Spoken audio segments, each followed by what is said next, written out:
I scorched the earth with these hot lines for the millionth time. Fire and brimstone erupting from the microphone. I steal the show and like a thief of the nights that I'm gone. Zach, we knew that it would be a little bit more hit and miss during the winter sports season here because of the some shifting responsibilities, but we've been a little bit more miss than hit, I guess. But I mean, if the last 6 months have taught us anything, it's that people enjoy this format, this kind of storytelling. So we're going to try to be a little bit more consistent. I think we've had 12,000 downloads of our episodes, which is, I mean, I don't know a lot about the podcasting game, but that seems pretty solid. Hey, there's still some winter left too, so unfortunately. Yeah, we're getting close to. We're going to do our best to be a little bit more consistent, but with the shifting responsibilities and our expansion into Delaware County, it's gonna. I can't make any promises, but we will do our best going forward here. Like I said, it's the winter sports tournaments in full swing here, and the state swimming and diving championships are this week in Canton. Girls basketball is in the district tournament. Boys basketball and wrestling begin the postseason this week. But I think the biggest story in North Central Ohio in the past week or so broke early last week when Mansfield Senior announced they had found a new high school football coach. David Phillips will, if everything goes as expected, David Phillips will be approved at a school board meeting this evening. David started senior high in the early 2000s. I covered those teams. He helped them get to the playoffs a couple years. Graduated in 2004, and at the time he was senior high's career rushing king. Then he joined Chioke Bradley's staff. He coached the two guys who broke his records, Taekwon Vickers and David Benson. He was on the staff of that 2019 team that was state runner-up. He's got a lot going for him. I just hope that. I think the only thing that he's missing on his resume is, head varsity coach, and you don't get that until you get it, Right. And so this is his opportunity. Yeah, and so today's what we're recording this Wednesday, the 25th of February, around noon. And you said the meeting is tonight. The board will approve him tonight, and you think that'll probably go. I would imagine. I don't see any reason why it wouldn't. I don't think that the news would have leaked if there were reservations about that. So right. I think that he will be approved this evening. I certainly hope so, and I'm super excited for him. The man he's replacing, Antonio Fletcher. Yeah, why'd they make the talk a little bit about why they made the change? Well, I think that they thought that Mansfield. I mean, senior high was 1-9 last year, and quite frankly. That wasn't a huge surprise. Right. I mean, they hired Antonio late. They hired him at the end of April, which gave him 4 months to prepare for a season. They had a real tough schedule that included a couple of D1s and some really high caliber non-conference competition. And they're in a rebuild. I mean, and it happens to everyone. And if you don't believe me, just look at what's going on at Cleveland St. Ignatius. The Wildcats had 11 big school state championships. They're 1-10 the last 2 years. I mean, the bill always comes due, and it came due here too. Yeah. Have you talked to Antonio Fletcher at all? Is he looking for other opportunities, or he was disappointed? I think that he didn't get a greater opportunity, but I don't know that he's going to be on anyone's sidelines here in the immediate future. I don't know if down the road if he wants to get back into it or not. But for the time being, I think he's just he's gonna be on he's gonna be in the stands watching. Yeah. Did they offer him to stay on as an assistant in any capacity? We didn't delve into that when I was texting with him. But I don't know. That'd be, I think, an awkward position if you. Sure. I mean, it's like taking a. Taking a demotion.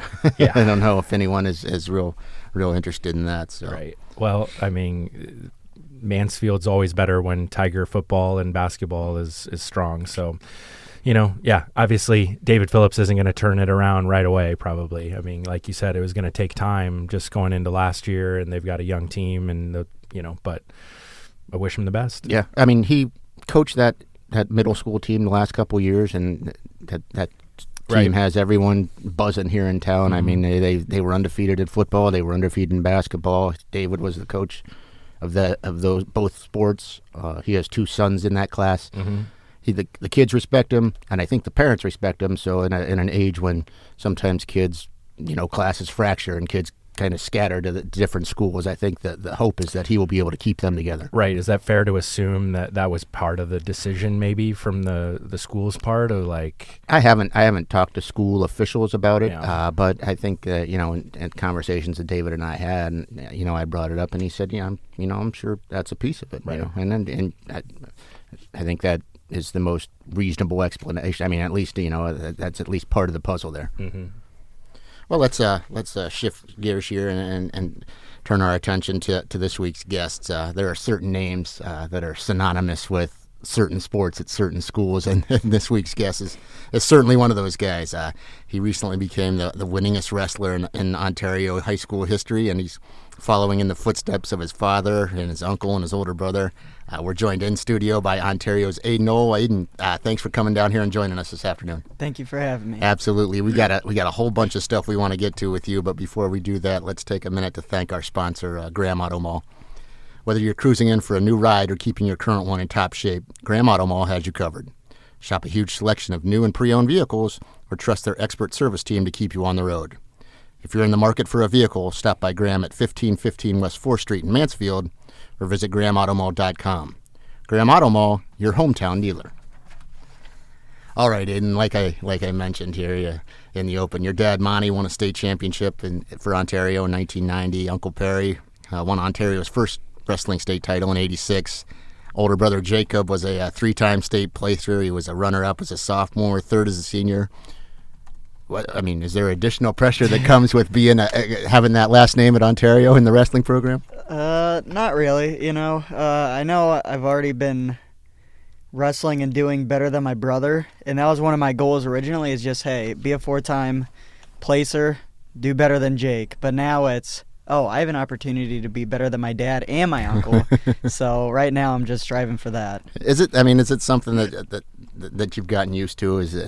People are like, oh, there's an Ohl, he's going to be a great wrestler. Does that pressure, do you ever get used to hearing that? Or I hear it a lot. They're like, oh, are you an Ohl? Are you Monty's son? He's like, oh, he was a good wrestler in high school. I'm like, yeah, I'm a good wrestler too. Is it hard to deal with, or are you just comfortable with it now? I'm just pretty comfortable with it. Maybe freshman year I dealt with it a little bit, but right now I feel good. Right. So last week you won your fourth Mid-Ohio Athletic Conference championship, and there haven't been a whole bunch of 4-time champs, I guess, in Ontario history. I mean, what's that mean to you to get that fourth win? That's pretty big to do that, I would think, for my school. Like you said, not a whole lot have done that. I don't think my dad did it. I know my brother didn't do it.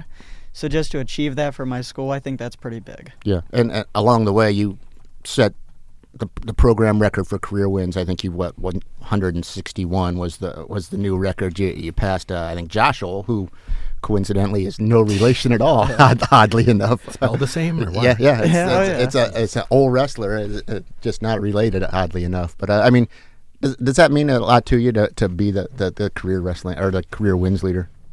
It does, but at the same time, like, it doesn't matter.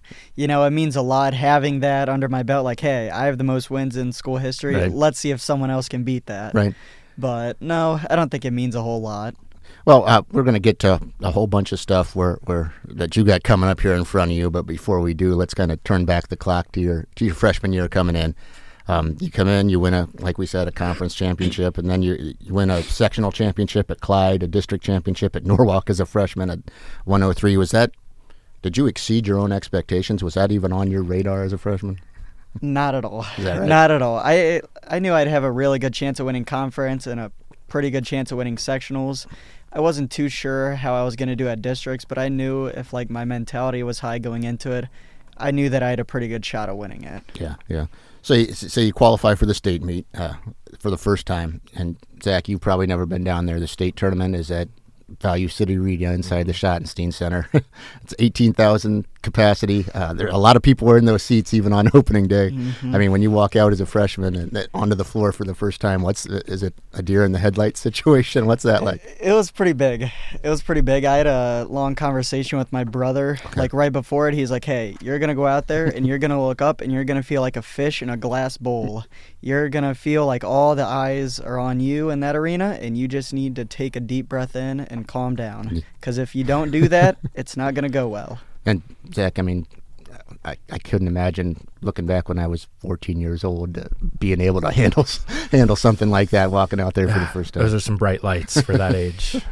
So you get there. I mean, you win your first. Well, I mean, let's talk about. I mean, going into that. I mean, like you said, Jacob had some. Did Dad and Uncle have advice for you too? There. I mean, did they lean back to when they wrestled at the state tournament and give you some advice in terms of how to prepare yourself for what you were going to encounter down there? It was mainly just stuff like, hey, you belong here. You made it here for a reason.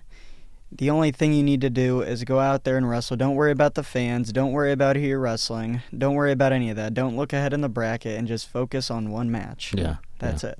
Now, you win your first 2 matches down there, get to the semifinals, fell 4-0 to the eventual state champ. Yeah. Then you dropped another competitive match in the consolation semifinals. You ended up winning your last match of the tournament. You placed 5th as a freshman.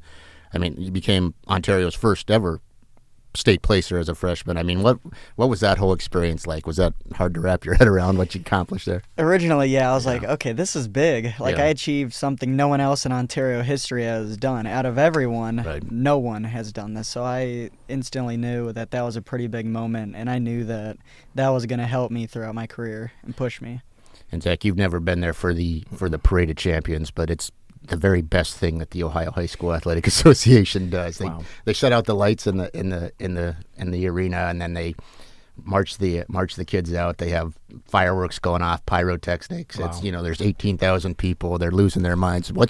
That's got to be the coolest thing in the world. It was awesome. It was pretty sweet. So I mean, as a sophomore, you were able to came back as a sophomore. You won your sectional again at Clyde. Runner-up at Norwalk this time. You lost to a kid named Marius Garcia from Bexley in the finals. Then the following week, you guys had another great match in the state finals. I mean, where are you there mentally? I mean, is it pride for reaching the state championship match as a sophomore? Is it disappointment because you're 1 point from getting to the top of the podium? I mean, how do you kind of balance those? My main goal was just get a rematch with them. I knew if I got a rematch with them, I knew it'd be a great match. I didn't know exactly how it would go. Obviously, I went into the match with a high mentality, thinking, hey, I'm going to go out there and I'm going to beat this kid. But I knew it was going to be another dogfight like it was at districts. And, I mean, 1 point matches both times. I mean, it's, I don't know, is it frustrating to come away just short, or is it, I'm gonna, I still got 2 years. I'm going to make the next step. It sucked. Yeah, it sucked. There's a lot of reflecting that went on after the state tournament. Watched my match multiple times. It was frustrating, but I knew I needed to get a lot better in certain positions and just keep working. If you had those to wrestle over, would you do anything differently? Yeah, I would change certain little things. Like, I know you can't win a big match if you can't get out on bottom. And I didn't know that then, but Right. I do now. Sure. Then as a junior last year, you moved up to 113, 1 sectional, 1 district. You were the projected state champ at 113. Where are you mentally going into the state tournament then? I mean, knowing that, the target's on your back, but you're kind of embracing that, I would imagine. I had the mentality that no one in this bracket could touch me. Right. No one was going to stop me. Not in a cocky way, but in a very confident way. Sure. And you won your first match down there, then in the quarterfinals? Yeah. Suffered a high ankle sprain, lost that match, dropped down into the consolation bracket, and won 4 matches basically on one leg. Yeah. I mean, I remember after your third place match that you won, you hopped up the tunnel and you were, you couldn't put pressure on that. I mean, how bad was that injury? I don't know. I felt it snap once, and then I felt it snap again, and I was laying there. I was like, this is bad. Like, I can't put any pressure on it. I don't even want to try to lean on it. And after that match, it took a lot of reflecting, and Taylor, one of my coaches, was like, okay, this isn't going to work, so you need to make it work. You need to find the moves that are going to work for you. You need to keep your mentality high, try to keep your pace high, but just find what works for you and get out with a win. Are there, I guess, lessons to be learned, life lessons to be learned from? I mean, your goal was to be on top, and then it came crashing down on you because you got your ankle rolled up on. I mean, I don't know. What'd you learn about yourself after that? I learned how tough I was mentally and physically. Like, I learned that, hey, if I can wrestle with a broken ankle and wrestle all the way back to get third, why should I not be on the top of the podium? Did it require surgery or anything after the season? Did you have, just rest? Yeah, a lot of rest. I was out for 3.5 months in a boot. Couldn't do anything. Just doing exercises with it every day. But yeah, it sucked. When did you? How long did it take you before you got back to 100%? I mean, did it take a while? Yeah, it probably took till about the first 2-3 weeks of season. Oh, really? Yeah. Yeah, I would do stuff for the summer. I was like, okay, this still hurts. I can't do this. Right. But I found a way to work it out and then get back to 100%. Right. Well, that kind of brings us to up to speed here. I mean, this year you came in as a senior. You won your second J.C. Gorman Invitational? Yeah. Yeah. Won your fourth MOAC. Both those matches you wrestled against a kid from Clear Fork, Colton Wenger. Yeah. And this is a rivalry that goes back to I was looking this morning. I mean, it goes back to your freshman years. I think you guys wrestled for the first time in the postseason at 106 when it was at Clyde, or maybe no. Yeah, I think it was at Clyde still. I mean, what's it like wrestling? I mean, if you had to guess, how many times have you wrestled, Wenger? I would say realistically, probably 15 or 16.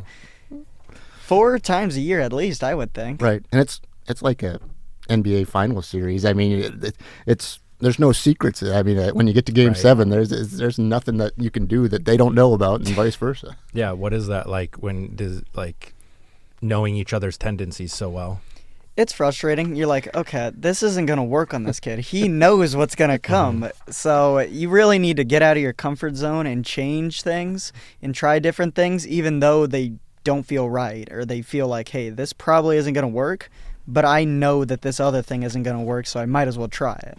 Is it more like what you can expect as a college? Like, is it more like college wrestling? Because I mean, I've watched a lot of college wrestling, and they all seem like they're pretty low-scoring, defensive-minded affairs. Is it kind of like that because you know each other so well? Yeah, it feels like it's a very, very defensive, positional match. Like whoever wins a position and whoever wins that period, they're probably winning the match. Right.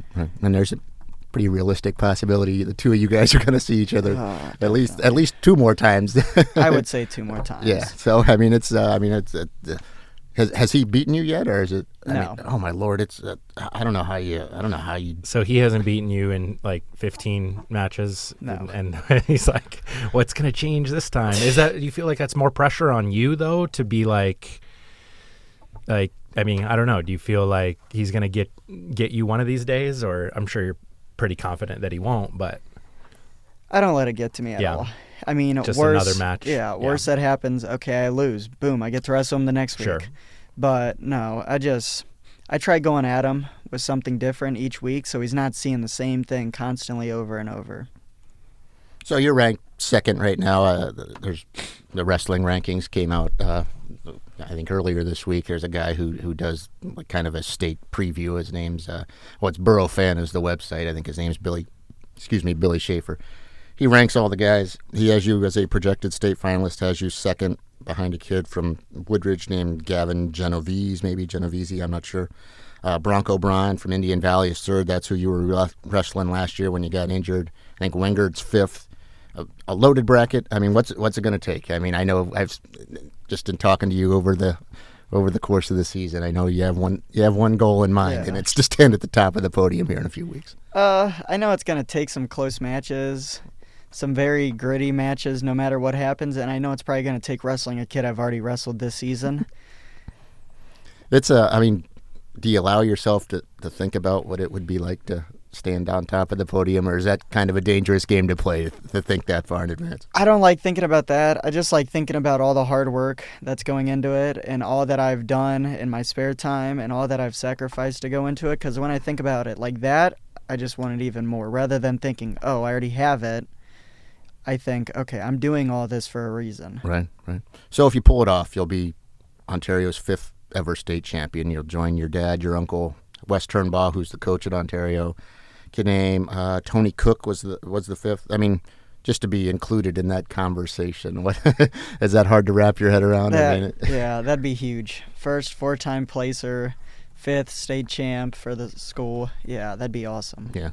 And we talked about this. We had Grady Harding in from Galleon probably about a month ago now, and we talked to him about it. I mean, what is it about North Central Ohio lightweights? I mean, it's you're a projected state finalist. Harding is a projected state champ. His teammate Carter Truckovich is a projected state champ.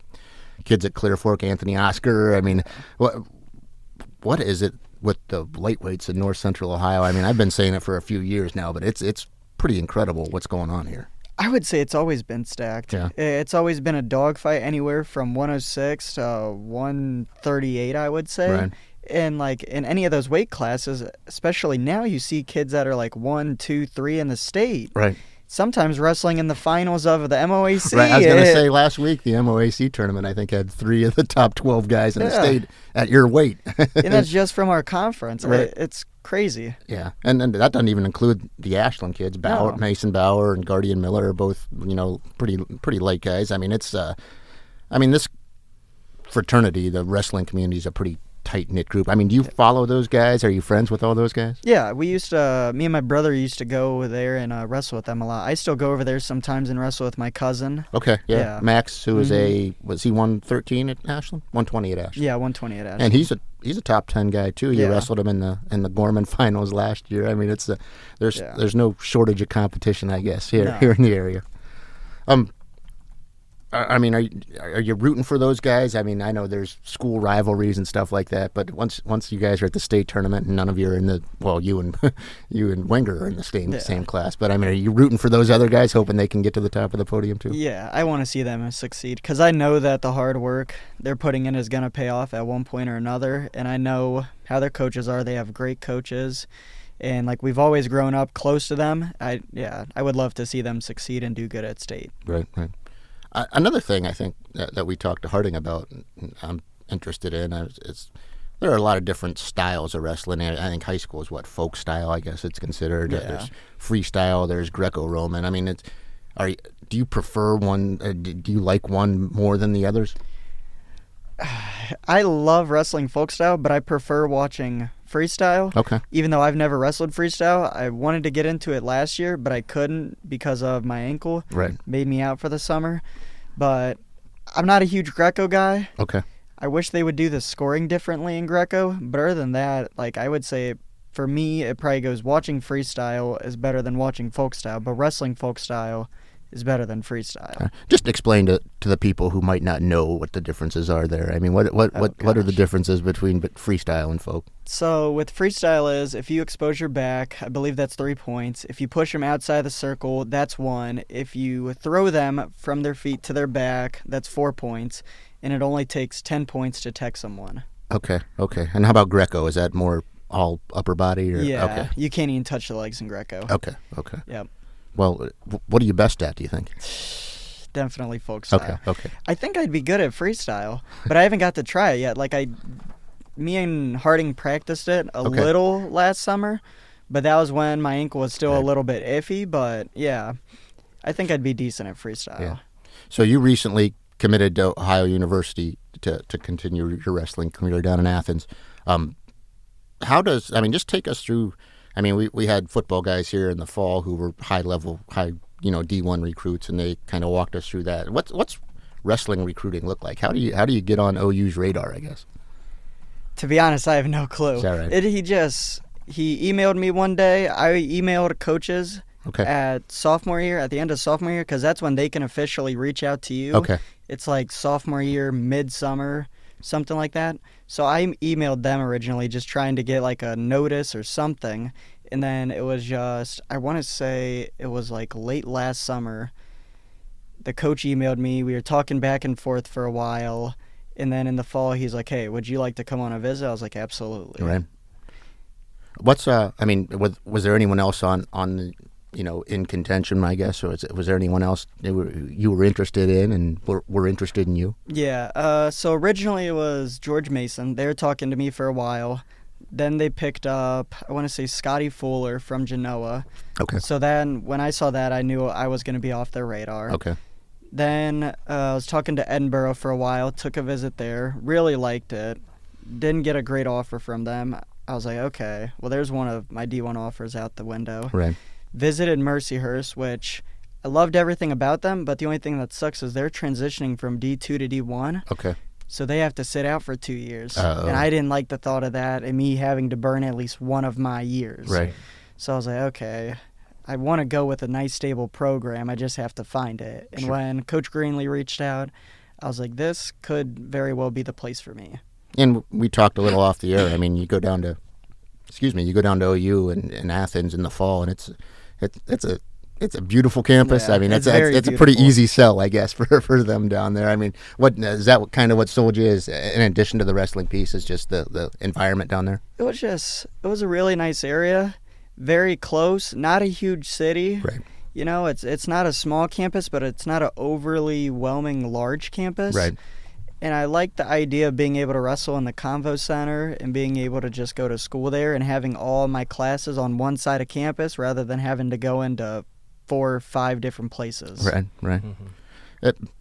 Beyond college wrestling, I guess. I mean, when we get football kids in here, I mean, no matter how unrealistic it is, the possibility is I can be a pro. You know, I mean, is there what is there beyond college? I guess for a wrestler at the high level. I mean, is the Olympics the ultimate goal for guys like you? I would say so. Yeah. What's that time frame? I mean, LA games are in 2 years. I would think that's entirely too soon. I mean, I don't know how it works, but I mean, what's the window of opportunity? Is it at Australia 4 years later? Is it the 2032 games? I mean, what's the lifespan of a high level wrestler? It'd probably be the 2032 games. Really? But I would need a lot of work on my freestyle wrestling Sure. because all that is freestyle and Greco wrestling. Yeah. I mean, that's looking way down the road. Yeah. Way down the road here in the more immediate future. I mean, how would you like to see these next couple of weeks play out for you? I mean, what's the perfect ending here? Perfect ending is win sectionals, win districts, win a state title. That's it. It doesn't matter if it's by 1 point. It doesn't matter if it's by a tech. Obviously, I'd like to tech or pin everyone, but realistically, just get through the weeks, win every single match, and win a state title. Just be standing at the top of that podium Yes, in sir. a few Sundays here.